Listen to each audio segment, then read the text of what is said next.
अब next element की ओर बढ़ते हैं। डायरेक्टिंग के नेक्स्ट एलिमेंट है कम्युनिकेशन। मैं जो इस वक्त आपसे कर रहा हूँ ये भी कम्युनिकेशन है। दो पर्सन जिस भी तरीके से अपने आइडियाज़ को दूसरों तक पहुँचा दें या दूसरे से आइडिया समझ लें, आइडिया को एक जगह से आइडिया और अपनी बात को एक जगह से दूसरी जगह पहुँचाने को ही कम्युनिकेशन कहते हैं। It is the process of exchange of ideas between और अमंग पर्सन्स। इन आइडियाज़ को कई तरीके से एक्सचेंज किया जा सकता है। आप आइडिया अपना कम्युनिकेशन वर्बली कर सकते हैं, यानी बोल के। आप इशारों से कर सकते हैं, जेस्चर्स, GESTURES।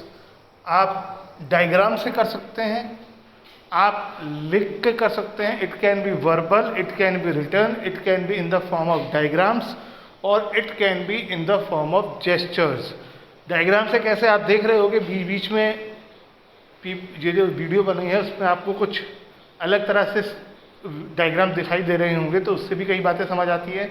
चलो उसमें तो लिखा हुआ है, लेकिन कई बार आपने साइंस में पढ़ा होगा, आपको बॉडी पार्ट समझाए जाते हैं, है ना। तो डायग्राम से भी आप चीज़ें समझते हैं। जेस्चर मतलब इशारे करके भी आप बात समझते हैं। कई बार आप क्लास में जब हम पढ़ा रहे होते हैं एक दूसरे से बात करने के लिए आप इशारों का इस्तेमाल करते हैं, तो इशारों का भी इस्तेमाल होता है। वर्बल बोल के, यानी जो जैसे मैं बोल के इस वक्त आप सुन रहे हो, मैं बोल रहा हूँ, वर्बल भी होता है और रिटन फॉर्म में भी होता है जो आपको सामने दिखाई दे रहा है। तो 4 तरीके से हम कम्युनिकेट कर सकते हैं, वर्बल, रिटन, डायग्राम्स और जेस्चर्स। जेस्चर्स का मतलब इशारे करके। अब नेक्स्ट टॉपिक है कम्युनिकेशन, एलिमेंट्स ऑफ कम्युनिकेशन। इसे कम्युनिकेशन प्रोसेस भी कहते हैं, है ना। अगर कम्युनिकेशन प्रोसेस कहा जाएगा तो एक सीक्वेंस में आएगा, और एलिमेंट्स कहा जाएगा तो आप किसी भी ऑर्डर में लिख दो, चलेगा। लेकिन कम्युनिकेशन के लिए आपको क्या क्या चाहिए होता है, तो पूरा ये एक प्रोसेस है। तो प्रोसेस क्या है डिस्कस करते हैं। तो प्रोसेस का पहला स्टेप है सेंडर। प्रोसेस के कम्युनिकेशन के प्रोसेस में सबसे पहले वो पर्सन चाहिए जिसे मैसेज भेजना है। देखो हम ये जो प्रोसेस पढ़ेंगे ये बड़े लेवल पे पढ़ेंगे, सबसे बड़े लेवल पर, है ना। अब कई बार तो ऐसा होता है भाई इशारा किया हो गया, लेकिन इतना आसान नहीं है। सबसे पहले सेंडर चाहिए होता है। दूसरा है मैसेज।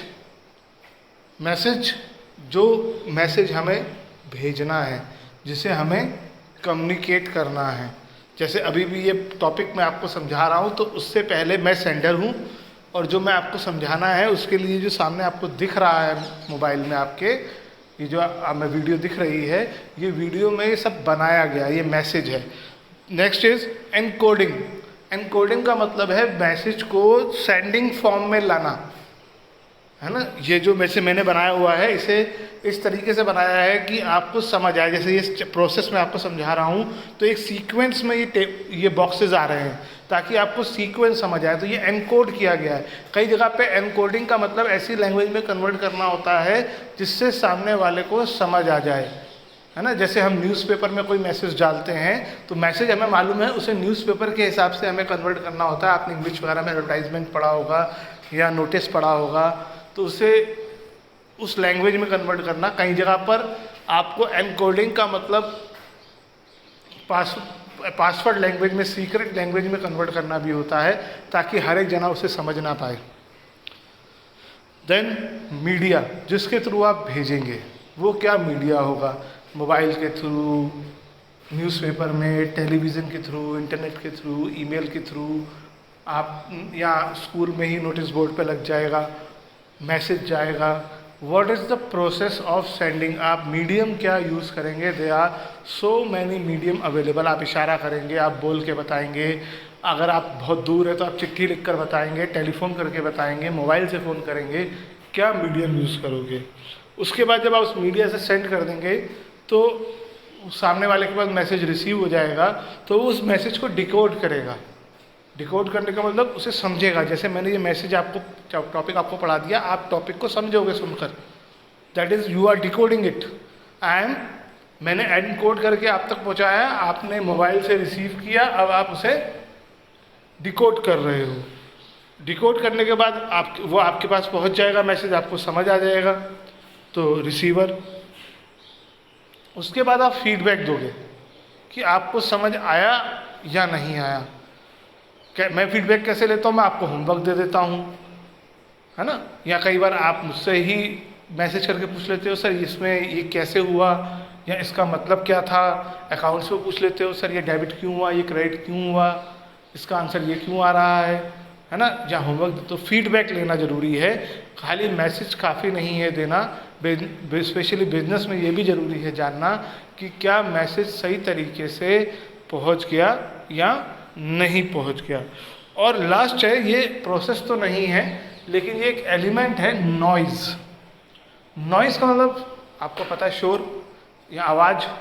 यहाँ पर नॉइज़ का मतलब है वो सारी प्रॉब्लम्स जिसकी वजह से हमारा मैसेज सामने नहीं पहुँच पा रहा है।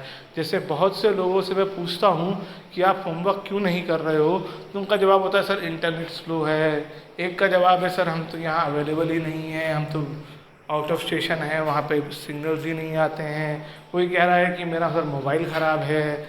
तो ऐसे अलग अलग जो जिसकी वजह से आपने किसी को ईमेल किया, सामने इंटरनेट अवेलेबल नहीं था, आपने फ़ोन किया तो वॉइस क्लियर नहीं थी। ऐसे बहुत सारी प्रॉब्लम आ सकती है, या आपने जो मैसेज भेजा वो उसे समझ ही नहीं पाया, लैंग्वेज ही नहीं समझ पाया, जो आज की डेट में अकाउंट्स में बहुत से बच्चों के साथ हो रहा है, क्योंकि उन्होंने पिछले टॉपिक्स पढ़े ही नहीं है, तो उनको ये वाला टॉपिक समझ ही नहीं आ रहा होगा कि कैसे चल रहा है, क्या चल रहा है।